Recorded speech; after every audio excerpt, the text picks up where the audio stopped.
आणि त्याच्या उद्घाटनाच्या निमित्तानं मी या ठिकाणी आलो होतो.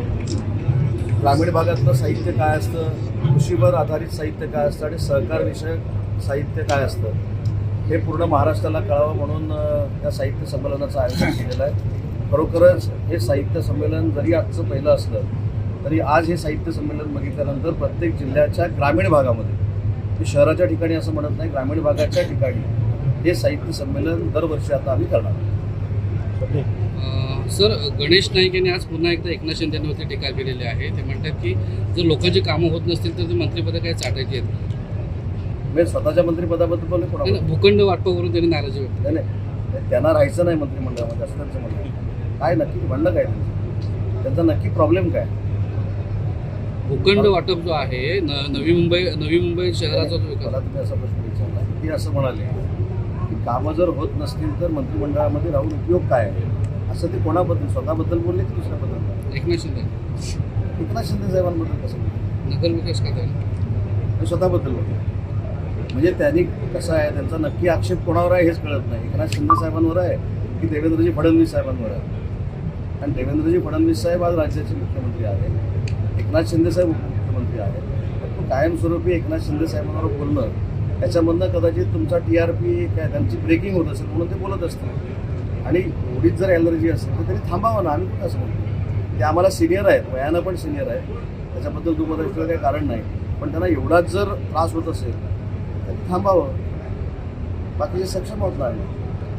मराठी भाषा सक्ती हा विषय तुम्ही आता मांडला होता. मराठी भाषा सक्ती केली पाहिजे, काय सांगता? नाही, मराठी भाषा हीच आपल्याकडे सक्ती आहे. परंतु निवडणुका आल्यानंतर याचं वेगळं राजकारण करण्यासाठी काही लोक मराठीची सक्ती नाही आणि हिंदीची सक्ती आहे असं दाखवण्याचा प्रयत्न करतात. राज्याचा उच्च व तंत्रशिक्षण विभागाचा मंत्री असताना ती कमिटी मीच स्थापन केलेली होती. माशेलकर साहेब त्याचे अध्यक्ष होते आणि त्या कमिटीमध्ये स्पष्ट पद्धतीनं तत्कालीन मुख्यमंत्र्यांना असं सांगितलेलं आहे की मराठी आणि बरोबर हिंदी ही सक्ती झाली पाहिजे आणि ती 1ली पासून 12वी झाली पाहिजे. आणि तो अहवाल तत्कालीन मुख्यमंत्र्यांनी, म्हणजे 2020च्या अगोदरच्या मुख्यमंत्र्यांनी, BBTच्या पक्षप्रमुखांनी स्वीकारलेला होता. आता निवडणुका आल्या म्हणून ते दुसऱ्यावर ढकलतात. त्याच्यामुळे तो अहवाल मराठीतला आणि इंग्रजीतला आजही माझ्याकडे आहे आणि त्याला माशेलकर साहेब साक्षीदार. आता तुम्ही या खुर्चीमध्ये शेखर निकम सरांनी तुम्ही एकत्र बसलेले होता. चिपळूण पंचायत समितीमध्ये असं चित्र दिसेल का? मग आता काय करायचं, मारामारी करायची, काय करायचं? नाही, सभापती पदाचा विषय जो आहे, सभापती पदाचा विषय जो आहे, बाजूला बसले, आम्ही बोललो. नाही, बाजूला बसण्याबद्दल आक्षेप नाही. पंचायत समितीमध्ये असेच बाजूला बसून माहितीचे सभापती होणार का? आम्ही साहित्यावर चर्चा करतो. अशा पद्धतीनं आता साहित्य चळवळ ही विशेषतः रत्नागिरी जिल्ह्यामध्ये वाढवायची, याच्यावर आमची सविस्तर चर्चा झाली आणि ती कशी वाढवायची हे तुम्हाला 8 दिवसात कळेल ना. सर, या ठिकाणी चोरके साहेबांनी प्रश्न उपस्थित केला होता की आता कुठेतरी मराठी शाळा बंद पडत चाललेल्या आहेत, त्या दृष्टीने काय उपाययोजना करणार? सरांची भूमिका जी आहे ही अतिशय स्पष्ट आणि परखड आणि सत्य आहे. मराठी शाळा बंद होऊन शहराकडच्या शाळा ज्या वाढत आहेत, म्हणजे त्याच्यामध्ये CBSE असेल, इंग्रजी माध्यमाच्या अजून असतील, त्याच्यावर जर चांगल्या पद्धतीनं उपाययोजना शासन म्हणून आम्ही करू शकलो तर तो ओढा ग्रामीण भागातच राहील आणि मराठी भाषेच्या शाळा चांगल्या पद्धतीनं चालतील. हे त्यांनी जे सुचवलेलं आहे त्याच्यामध्ये वावगं काय मानण्याचं गरज नाही. सर, यावर्षी आंब्याला मोहर चांगल्या पद्धतीने आला होता. मात्र जर बघायला गेलं तर मोठ्या प्रमाणात आता करपा पडलेला आहे.